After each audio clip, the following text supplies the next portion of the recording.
इटा मुई रेडी हो गली न केक गुटे घिनी जीवार लगी कहा लगी केक घिनी जीवी जानबा लगी चल वीडियो के लास्ट जकर देखो। इटा हमें हॉस्टल नु बाहरी गलु न केक घिनी जीवार लगी टिके टाइम वेट कला पर ऑटो गुटे पले आसला बेले ऑटो थे बसी करी आमे केक दुकान टाके पहुंची गलु।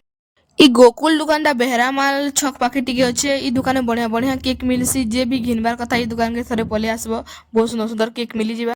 इटा मुई रेडी हो गली ना देखो मोर बर्थडे लुक केनता अच्छे जे कमेंट रे कहबा मी आज केनता दिसु छे जे इटा होचे मोर बर्थडे केक जेन केक की घिनी के जैतलु बर्थडे टा होचे मोर एतरे के हमें केक गुट्टे घिनी के जैतलु।